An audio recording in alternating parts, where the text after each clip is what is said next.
महेश नाम के एक लकड़हारे की कुल्हाड़ी खो गई थी। उसे उसके घर के बाहर विचित्र चिन्ह दिखाई दिए। वो उनका पीछा करता करता जंगल में बहुत दूर आ गया था।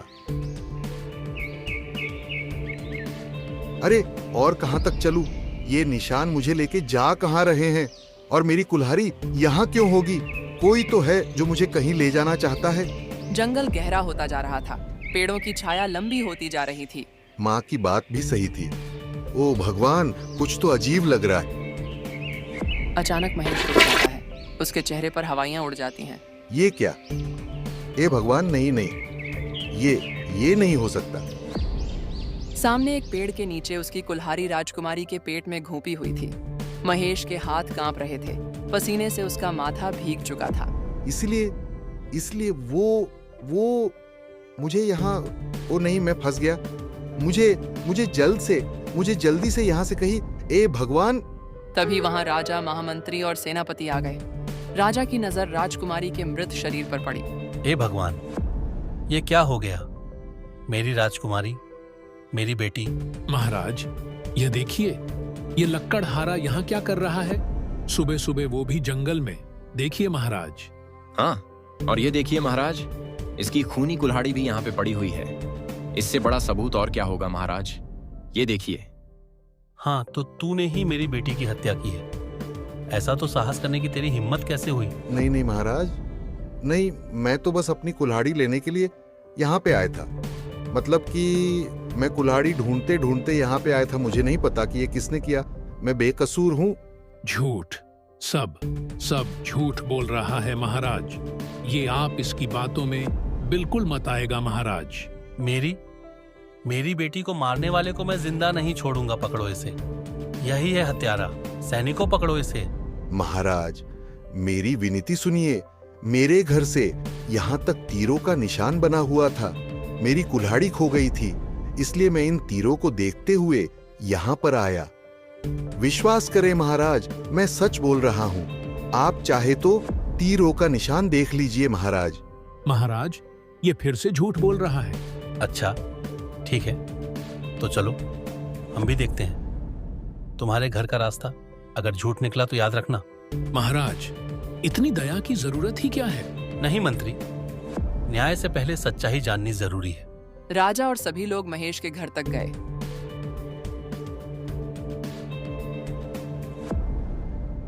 वहां उसकी मां दरवाजे पर खड़ी थी। महाराज, महेश के पिता आज से 25 साल पहले रहस्यमयी तरीके से गायब हो गए थे, जिसके बाद मैंने गोविंद को इस वन में बसी कुटिया में बहुत मुश्किलों से पाला है। मेरा पुत्र सिर्फ एक मामूली लकड़हारा है। वो इतना बड़ा जुर्म नहीं कर सकता। हम मामूली लोग हैं महाराज। देखा महाराज, देखा, इनकी माँ भी मनाही कर रही थी। जरूर इन्हें पता था। बस, हमें और कुछ नहीं सुनना।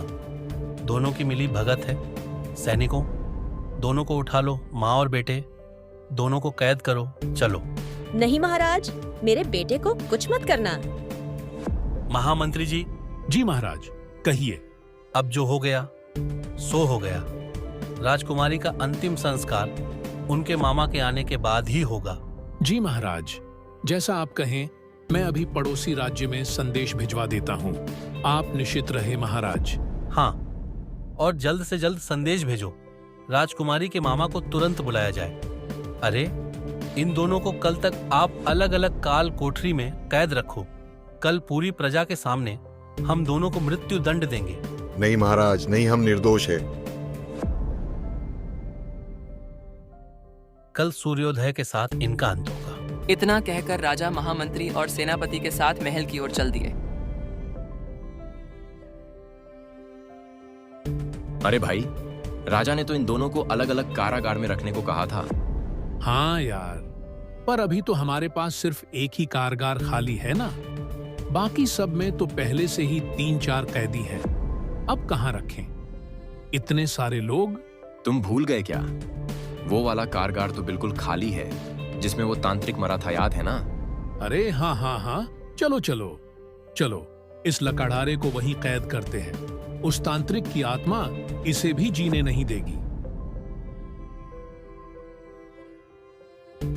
चलो और हाँ, माँ को दूसरे कारगार में डाल देते हैं, क्यों, क्या कहते हो? हाँ हाँ, ठीक है, चल, तेरे लिए खास जगह तय की है हमने।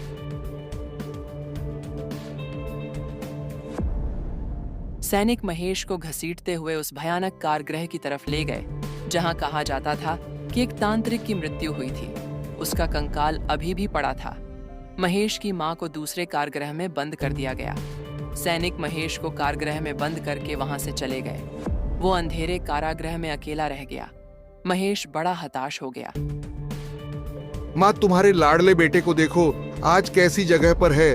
तुमने कितना मना किया था, आज जगल ना जाता। ना जा। अरे काश काश काश मैंने तुम्हारी बात एक बार मान ली होती। क्या करूं अब मैं? हे भगवान, मेरा पुत्र न जाने कैसा होगा। 25 साल बाद महेश भी कुछ कमाने लगा था। अभी तो खुशी के दिन आने वाले थे और अभी वापस इतनी बड़ी घटना हो गई।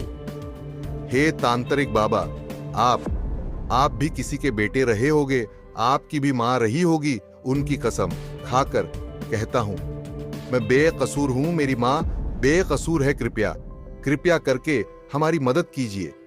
अरे हम बेकसूर है, मेरा दिल जानता है और मेरा भगवान जानता है। उसी की कसम खा के कहता हूँ, हम बेकसूर हैं। अचानक उस कंकाल में से तांत्रिक की आत्मा बाहर आई। अरे बाप रे, ये क्या है? कौन हो तुम? मैं वही तांत्रिक हूँ जिसकी बात तुम कर रहे थे। देखो मेरे शरीर की क्या हालत हो गई। मैं कंकाल बन गया हूँ। बाबा, आप? मैं इस कारागार में राक्षस के रूप में भटकता रहता हूँ। मेरी आत्मा को शांति नहीं मिली। बाबा, मैं और मेरी माँ बेकसूर हैं। हमारी मदद कीजिए। मैं जानता हूँ और तुम्हारी आंखों में सच्चाई साफ दिख रही है। तुम्हारी माँ की ममता मुझे अपनी माँ की याद दिला रही है। तांत्रिक का रूप धीरे धीरे शांत होता जाता है। मैं तुम्हारी मदद करूंगा क्योंकि मैं जानता हूँ राजकुमारी की मृत्यु का सच क्या है। क्या बाबा, सच में आप जानते हैं? तो बताइए ना बाबा, कौन है असली अपराधी? असली अपराधी महामंत्री और सेनापति हैं।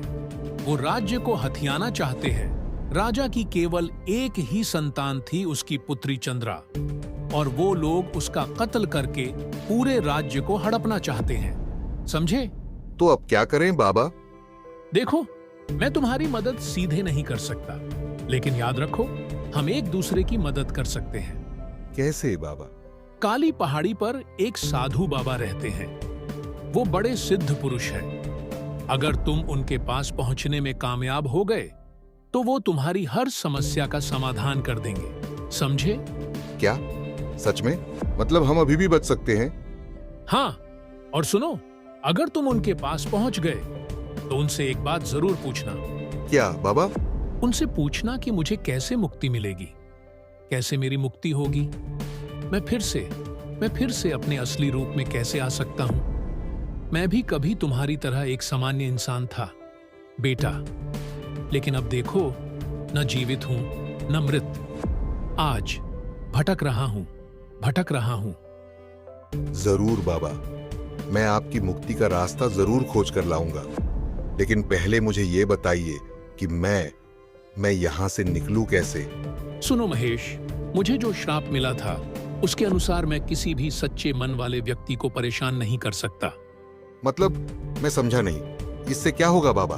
अरे इससे, अगर मैं कोई सच्चे मन के व्यक्ति के समीप गया तो वो व्यक्ति मुझसे अपने आप 10 मीटर की दूरी पर चला जाएगा। समझे? नहीं, मतलब इससे क्या होगा? मैं कुछ समझा नहीं। अचानक महेश की आंखें चमक उठती हैं। हाँ, अरे हाँ, अब समझा।